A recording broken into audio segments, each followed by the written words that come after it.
দে ভাই দে কিছু দে ভাই দে কিছু দে ভাই দে দে ভাই কিছু দে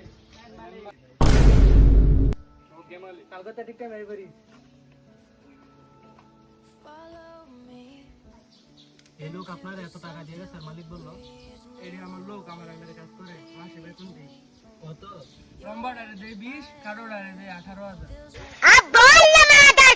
তো আপনি পান কত 1 লাখ কত 1 লাখ ঈদের সিজন আইলে আর বেশি ওটা তো কম ঈদের সিজন আইলে তো দৈনিক 20,000 হ্যালো হ্যাঁ আমার সামনে মুখস্থ চিন্তা করো না ঠিক আছে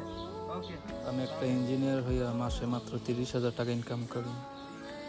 আর এই শালা ভিক্ষা করে মাসে কামাই 1 লাখ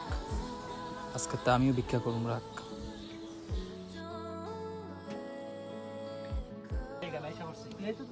আর আপনারা বললেন কালকে আপনি 1 লাখ টাকা কামান আপনি যদি আমার এই বুদ্ধিটা না দিতেন তাহলে এখন আমি 30,000 টাকা কাজ করতাম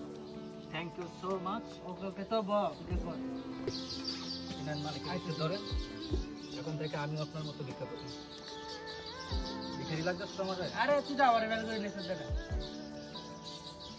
কেন ধরে আরে গো তোর বাড়ি গো বাড়ি ছাড়া কি দেবে কি করবি বাড়ি আনছি তো মালিক ও তো তুই দে কি করবি